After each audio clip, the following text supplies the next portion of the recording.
Louvado seja nosso Senhor Jesus Cristo, para sempre seja louvado. Seja bem-vindo mais uma vez ao canal Jesus é o Caminho. Meu amado irmão, minha amada irmã, esse vídeo aqui é um vídeo que eu consideraria especial, porque vai falar para nós a respeito de um grande dilema que foi gerado e que surgiu lá no século II, ali por volta do ano 85 ao ano 160 depois de Cristo, que foi o período em que viveu um grande herege chamado Marcião. Então, antes de irmos para o tema, para desenvolvimento do tema do vídeo hoje, eu queria que você pudesse aí já para dar uma moralzinha aí, né? Podemos dizer assim, no canal, dá uma curtida no vídeo. Se você não é inscrito, vai aí, ó, inscrever-se no canal. Depois que você clicar em inscrever-se, clica também o sininho para você receber todas as notificações. O tema desse vídeo é: o Antigo Testamento foi abolido para o cristão, né? Por que isso? Porque eu tenho visto inúmeros irmãos em diversos momentos, e aqui eu não estou falando de nenhuma pessoa específica, eu estou falando de um pensamento que está de maneira continuada no meio cristão hoje, eu digo dentro da Igreja Católica e também em muitas dessas comunidades eclesiais de base, né? Que é assim que deve ser chamada as igrejas protestantes, porque elas não são igrejas, elas são comunidades. Comunidades por quê? Porque são comunidades que se denominam cristãs e que têm partes da verdade, né, e da verdadeira fé.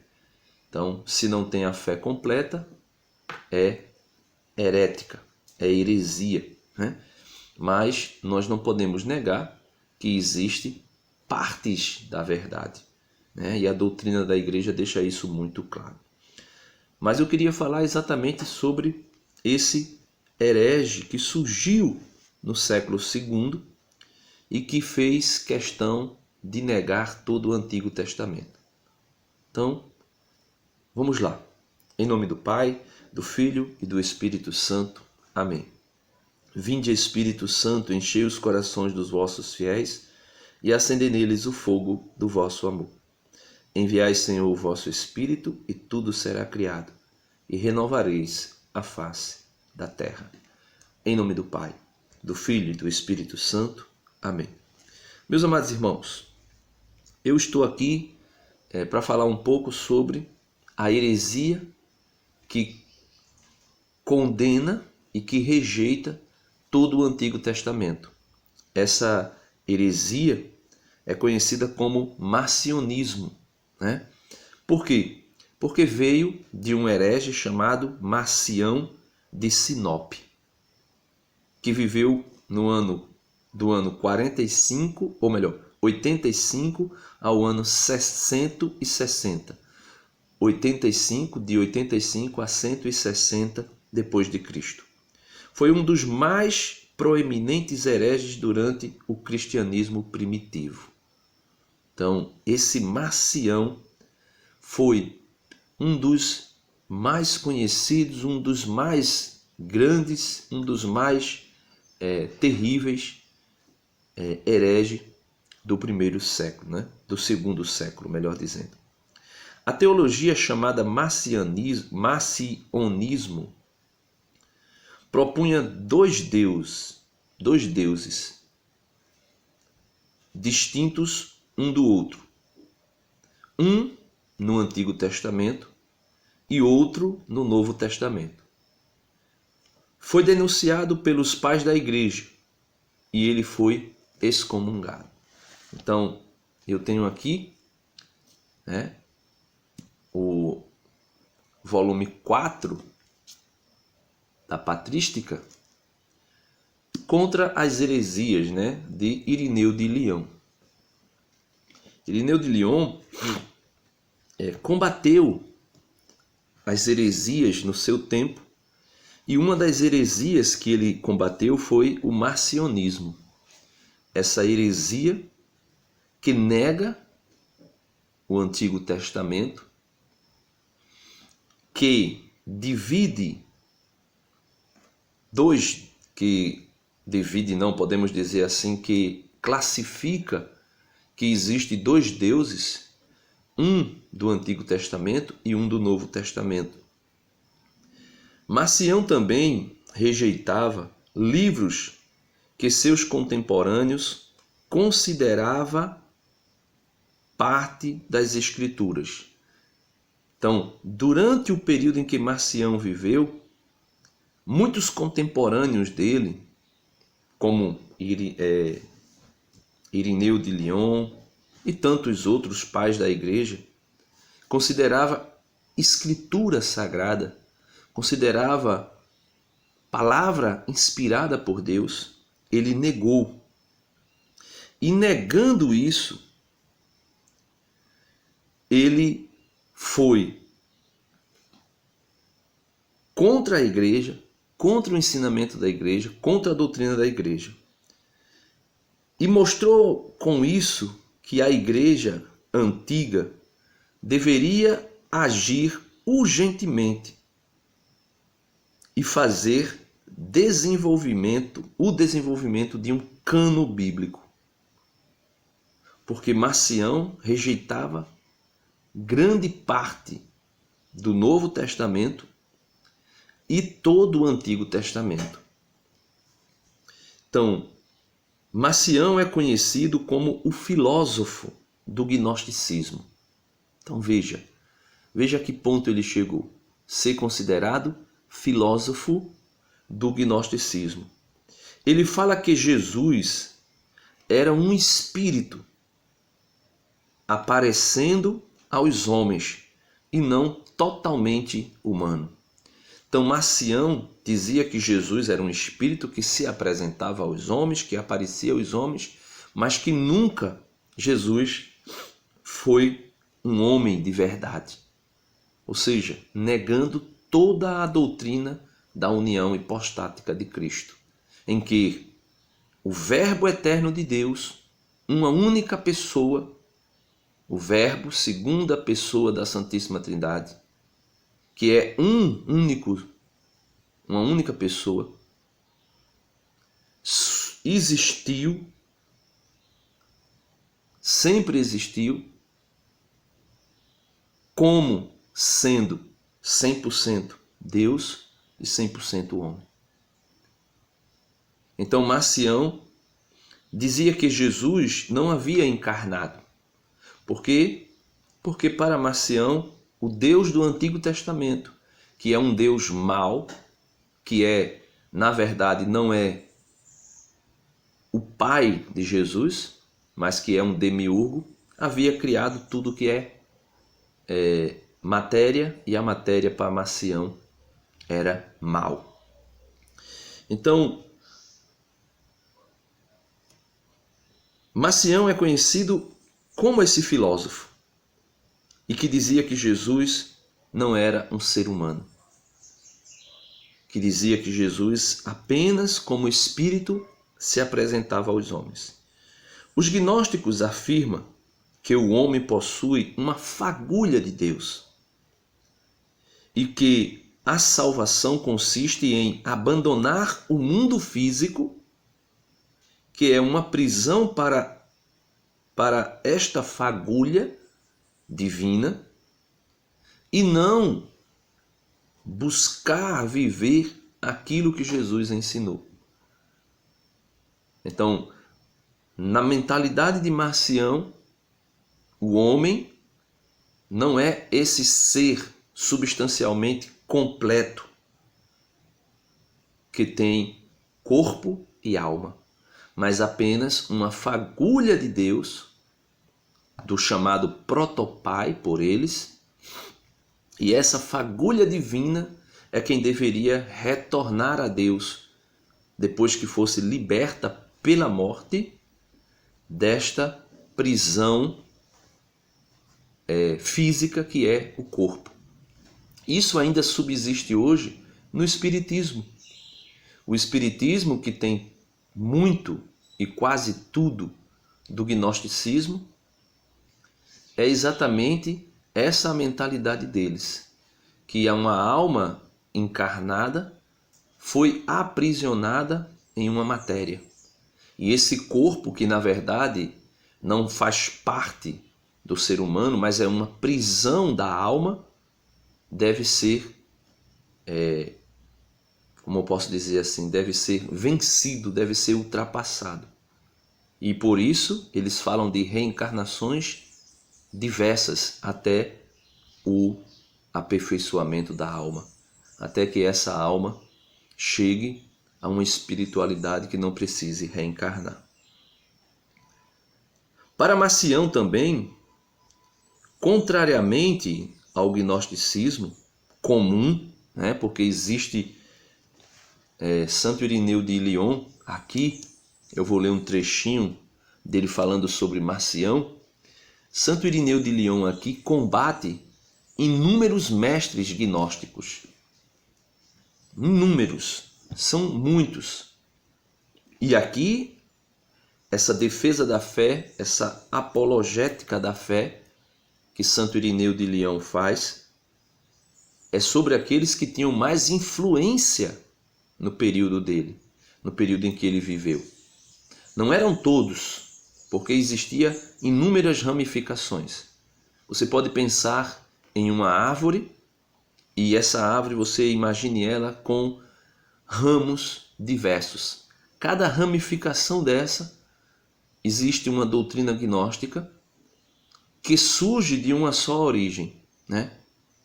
O gnosticismo que nós conhecemos, que nega, né? Nega praticamente tudo da fé católica.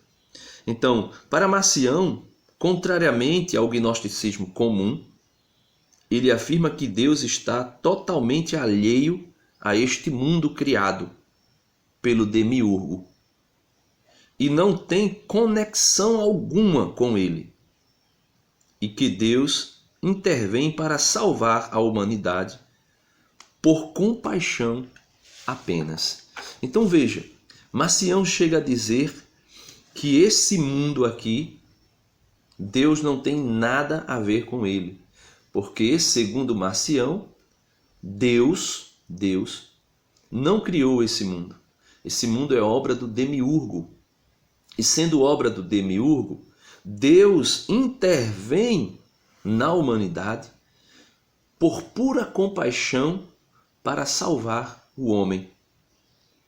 Para salvar, podemos assim dizer, a fagulha divina que existe no homem, mas que ele não tem nada a ver com esse mundo. Ou seja, nega toda a economia da salvação.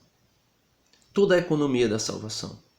Nega que Deus, o Pai de nosso Senhor Jesus Cristo, é o Criador, e negando isso, deturpa, não somente deturpa, mas mutila toda a Sagrada Escritura, e aqui eu falo do Novo Testamento, porque o Antigo Testamento ele rejeitou completamente. O Novo Testamento ele mutila o Novo Testamento para dar ênfase às suas ideias de dizer que Jesus não se fez carne.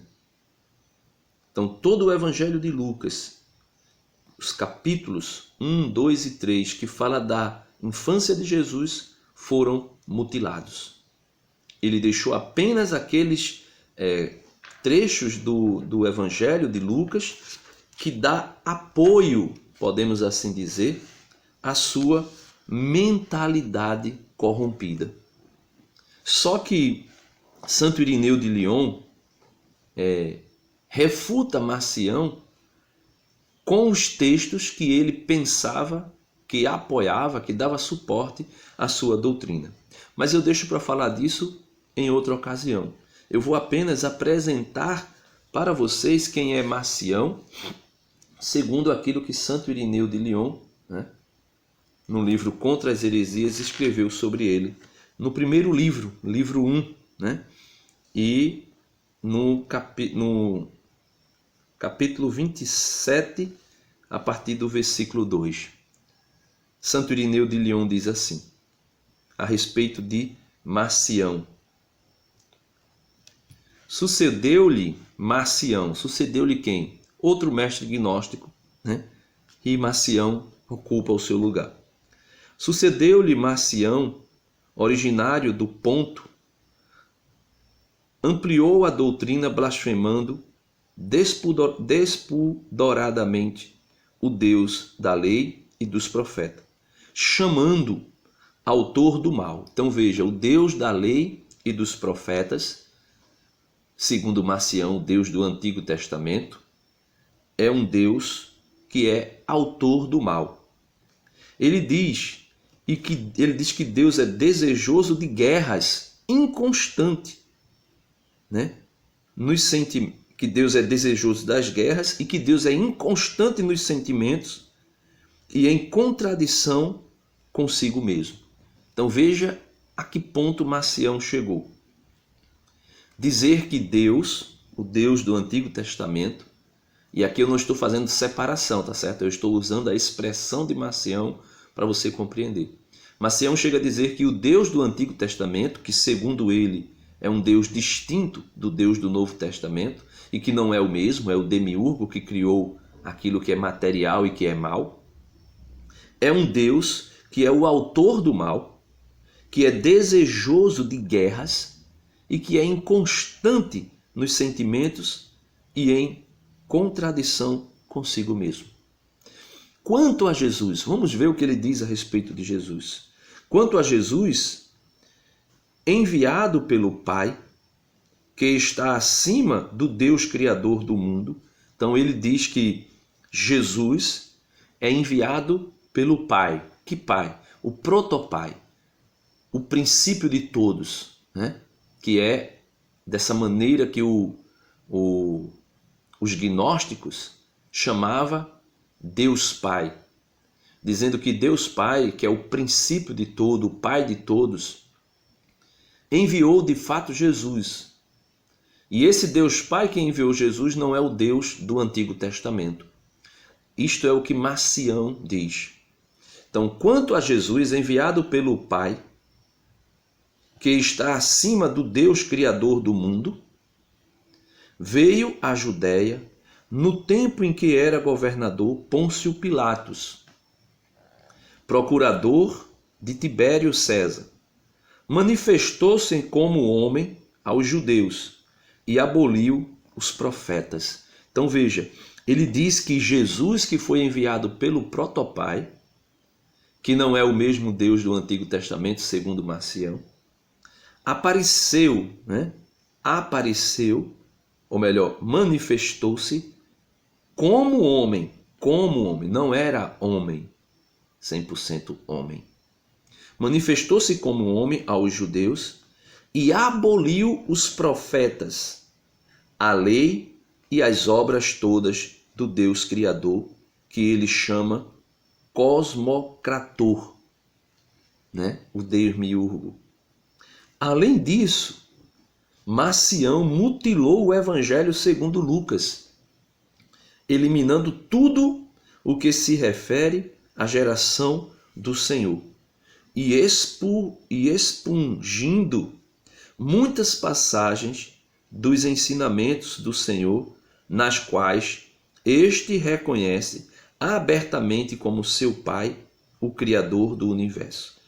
Então, tudo que era referente no Evangelho de São Lucas a Jesus como criança, a encarnação do Verbo, a geração do Filho eterno, né, como um homem, sendo gerado como homem no seio da Santíssima Virgem, tudo isso e todas as outras passagens que Jesus afirma que o Deus do Antigo Testamento é o seu Pai, ele mutilou.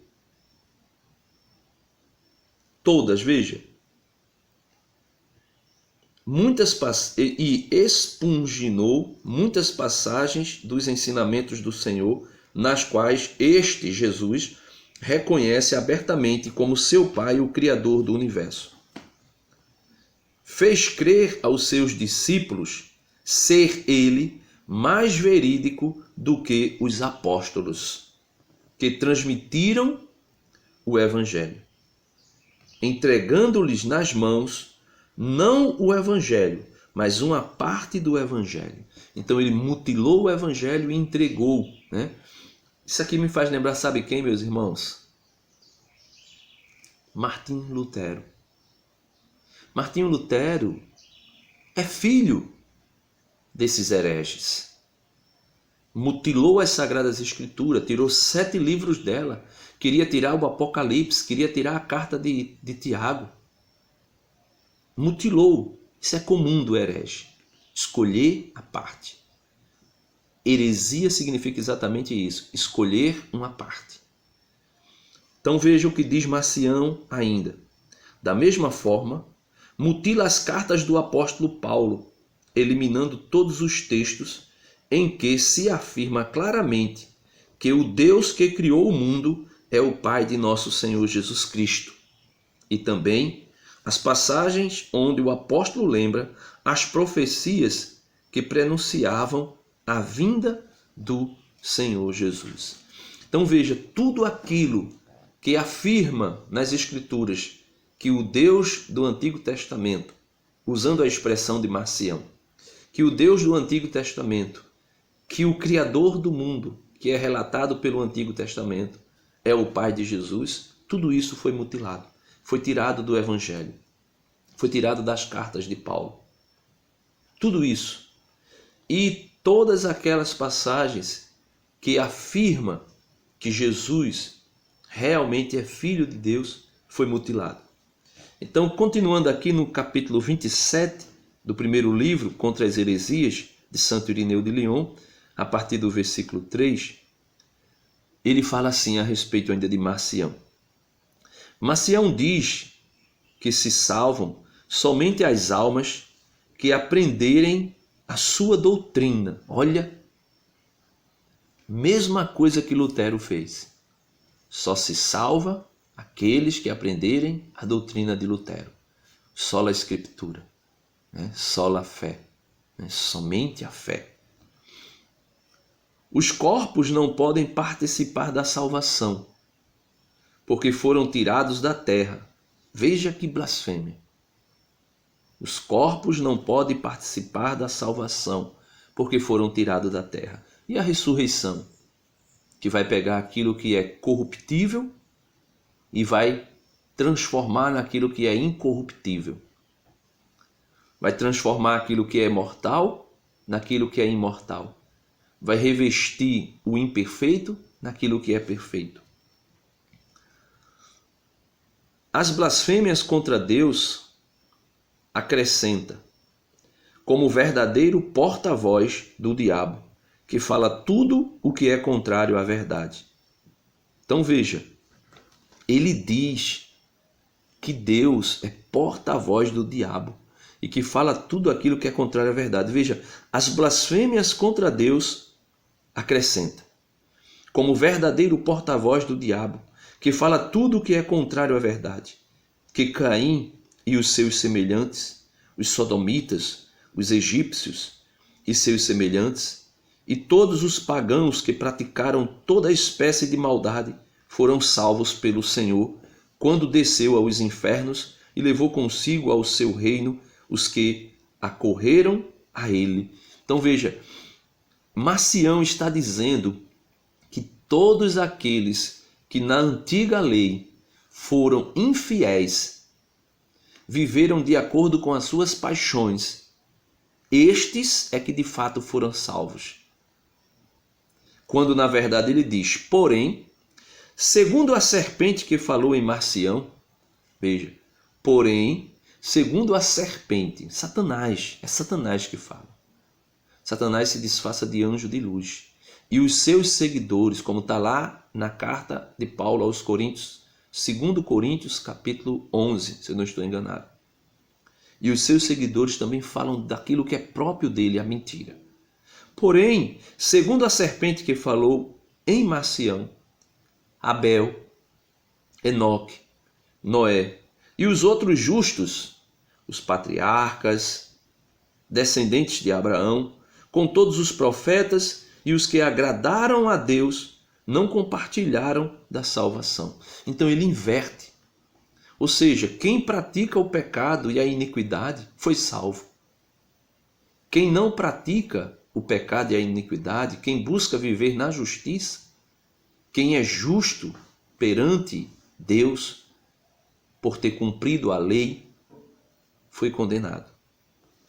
Com efeito, diz ele, sabendo todos eles que Deus estava sempre a tentá-los. Então veja, ele diz que aqueles do Egito, que Sodoma e Gomorra, que Caim, todos eles foram salvos, porque na verdade eles não cometeram aquilo porque eles queriam, mas era Deus, ou seja, segundo Marcião, o Deus do Antigo Testamento, não o protopai, mas o Deus que criou o mundo, o demiurgo, que fala o Antigo Testamento. Era esse Deus do Antigo Testamento que estava tentando esses homens, que tentou os sodomitas, que tentou Caim, que tentou todos os outros. E por esse motivo, Deus, na sua misericórdia, Deus que ele fala é Deus, o protopai, o princípio de todos, aquele que está no ponto mais alto do preloma. Segundo Marcião, esse Deus é quem de fato salvou essas pessoas, porque eles estavam sendo tentados e usados pelo demiurgo, que segundo Marcião é o Deus que gerou, ou melhor, que criou o mundo, é o Deus do Antigo Testamento. E veja o que ele diz. Com efeito, diz ele, sabendo todos eles que Deus estava sempre a tentá-los, pensaram também, naquele momento, numa nova tentação, e não foram ao encontro de Jesus, e não acreditaram no seu anúncio. Deste modo, as suas almas permaneceram nos infernos.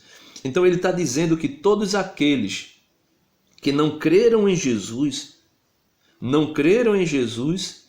porque eles não quiseram dar crédito de fato a Jesus, mas porque eles pensavam que Jesus era apenas mais uma tentação do demiurgo, do Deus do Antigo Testamento, para condená-los, para destruí-los, para levá-los ao inferno. E por esse motivo, deste modo, as suas almas permaneceram nos infernos, porque pensava que Deus, o Deus do Antigo Testamento, o demiurgo, havia enviado Jesus como mais uma tentação.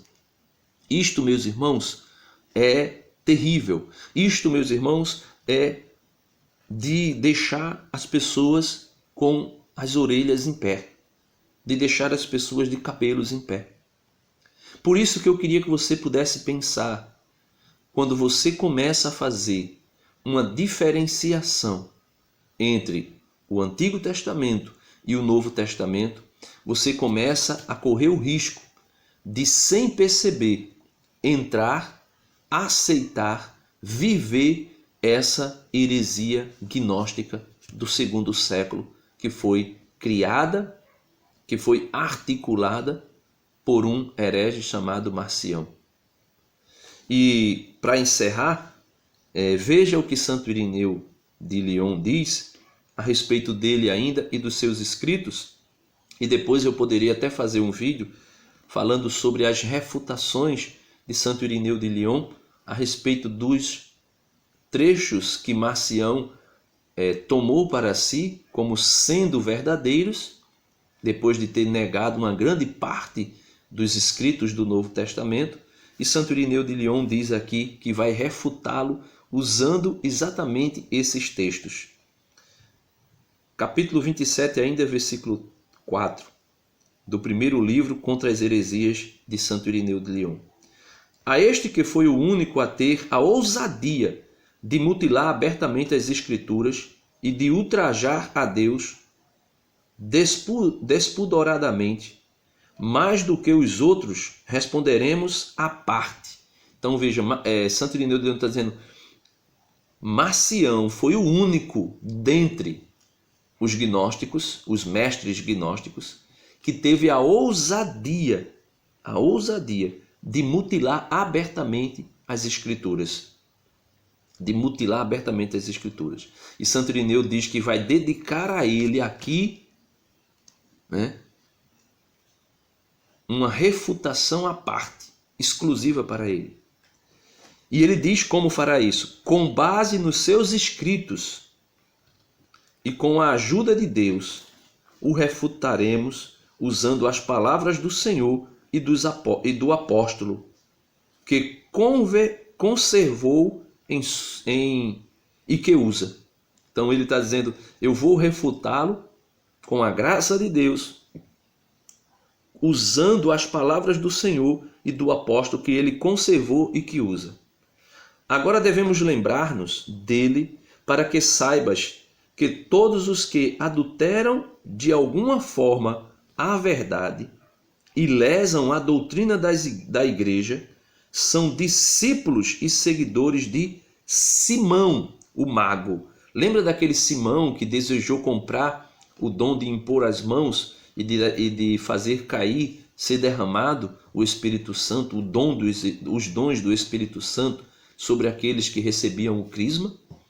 Ele está dizendo que todo aquele que deturpa a doutrina de nosso Senhor Jesus Cristo são, na verdade, os discípulos e seguidores de Simão, o mago, o samaritano.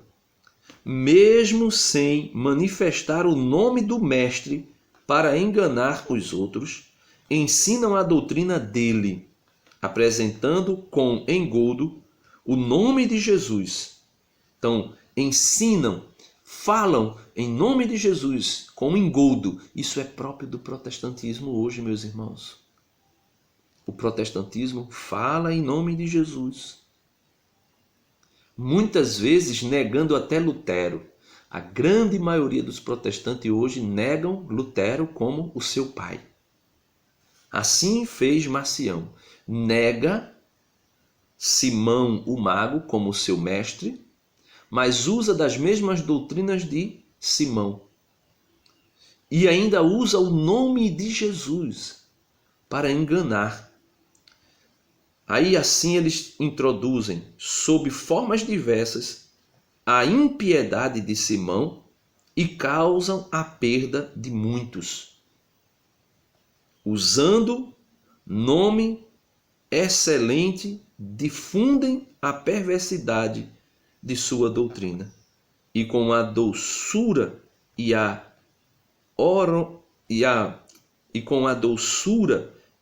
honorabilidade do nome, apresentam-lhes o veneno amargo e pernicioso da serpente, chefe de toda apostasia. Então, por que eu quis fazer esse vídeo aqui? Um vídeo que durou aí mais de 30 minutos. Porque, meus amados irmãos, eu tenho visto dentro da igreja e fora da igreja, né, pensamentos de pessoas que estão querendo fazer uma divisão. Antigo Testamento para um lado, Novo Testamento para o outro. Aquilo que foi falado do Antigo Testamento não serve mais. Aquilo que foi dito no Novo Testamento, a partir daí tudo é o que é válido e o que nós devemos seguir. Meus amados irmãos, a Sagrada Escritura, né, a Bíblia Sagrada, a doutrina da igreja nos ensina que ela toda é palavra de Deus. E se ela toda é palavra de Deus, nós devemos seguir toda a Bíblia.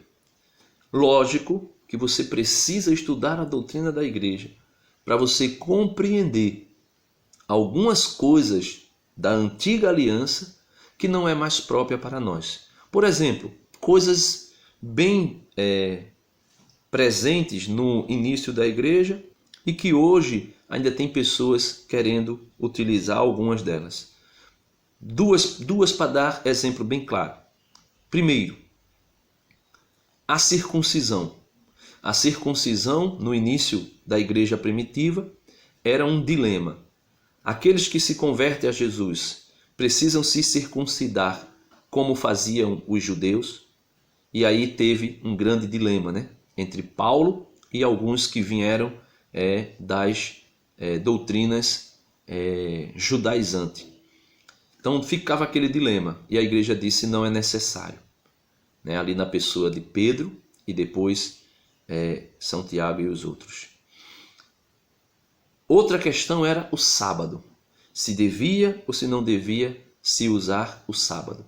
Tem um vídeo aqui na descrição que é o vídeo sobre os católicos são os verdadeiros adventistas do sétimo dia. E eu falo muito sobre essa questão do repouso sabático, que um dia nós desfrutaremos dele. Mas, por exemplo, a igreja deixou claro que a igreja não é mais obrigada a observar o repouso sabático como os judeus observam. Por quê? Porque a igreja entendeu nos seus ensinamentos, e o próprio apóstolo Paulo diz que nós não devemos ser criticados por não observarmos a lua nova, que era um repouso parecido com o repouso sabático, e os sábados. E não deveríamos ser criticados por isso. Então a igreja diz, o novo dia de descanso, o dia que é considerado o dia do Senhor, é o primeiro dia da semana, é o domingo, o dia em que Jesus ressuscitou, dando início aí, podemos assim dizer, à nova criação.